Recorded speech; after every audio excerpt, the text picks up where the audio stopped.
There is the category of problems in life, and it ain't going anywhere. And so the question is, can you deal with the whole category at the same time?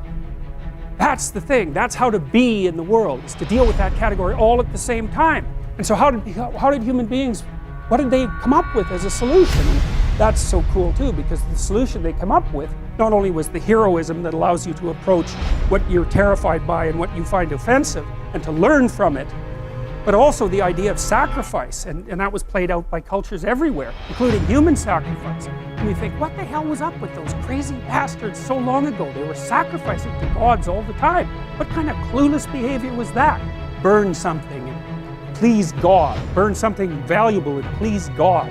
What was with them? What were they thinking?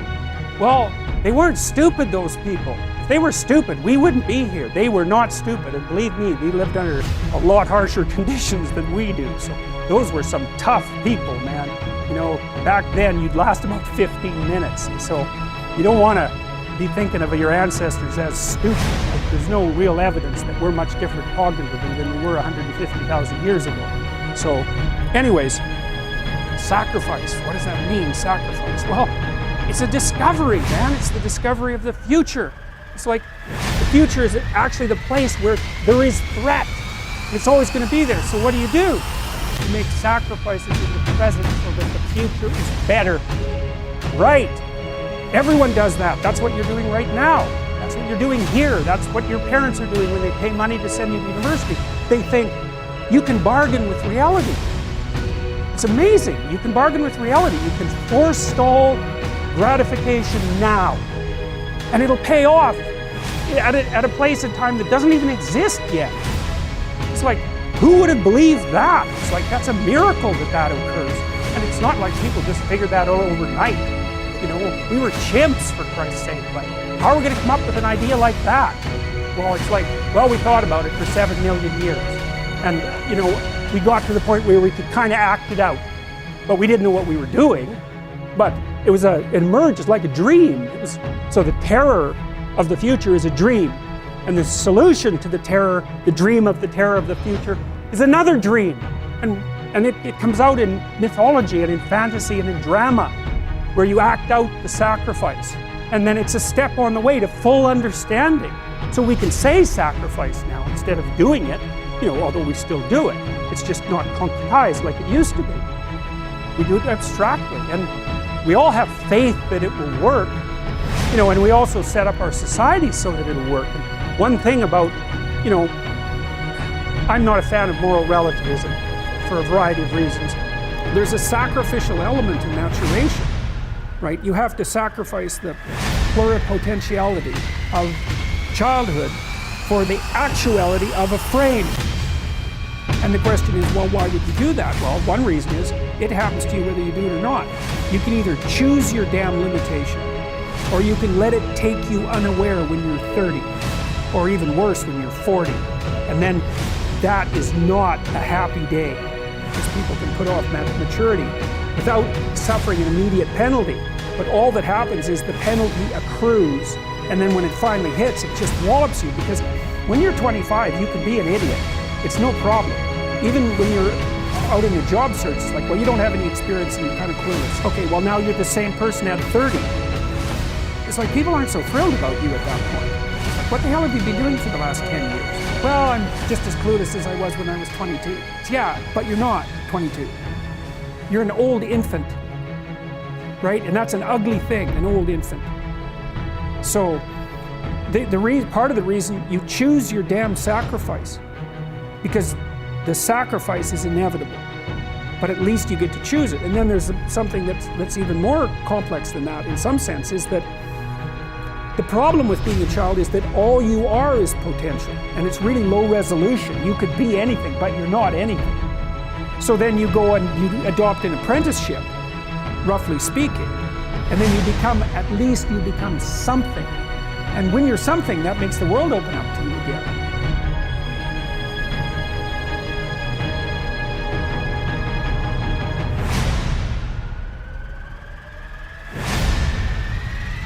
Most of this generation quits the second they get talked to. you did this wrong, or they get yelled at. It's so easy to be great nowadays because everybody else is, most people are weak. This is a softened generation. So if you have any mental toughness, any ability, if you have any fraction of self-discipline, the ability to not want to do it but still do it. People have a hard thing to understand. I hate to run. And what makes me so crazy, it does me more, well, why do you run if you hate it? I don't want to take showers and eat either. I hate that too. That's life, man. It wasn't until I changed that mentality that I became somebody. I hated going to school, so guess what? I was dumb as shit. 1 + 1 is 2. But if you can get through to doing things that you hate to do, on the other side is greatness. That's what people don't understand. By me running, I am callous in my mind. I'm not training for a race. I'm training for life. I'm training for the time when I get that 2 o'clock in the morning call that my mom is dead or something happens tragic in life. I don't fall apart.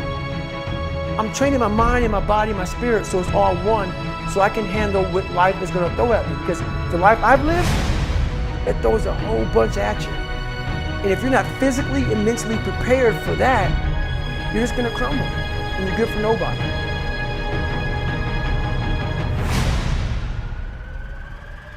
A very scary situation when you are on one side of the door and your mind is racing, because on the other side of that door, it could be no one.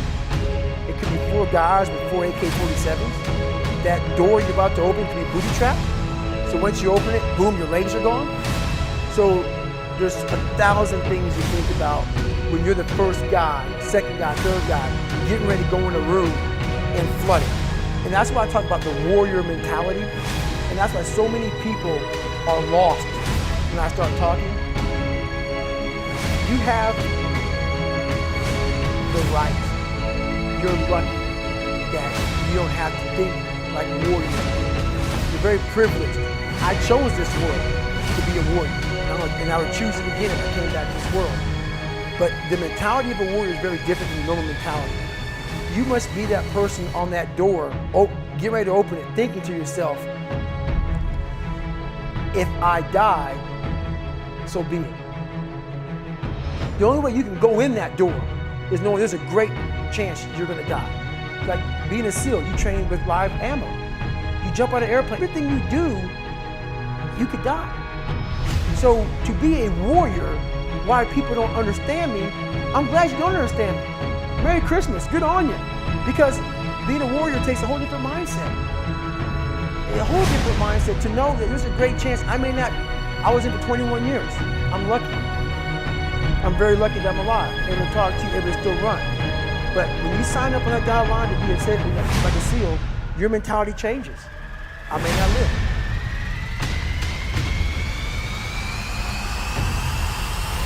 I have a way of going through a place like I did in that race, where all the pain and suffering that they put on top of me and help me, I will reverse that pain and suffering, and I will take your soul.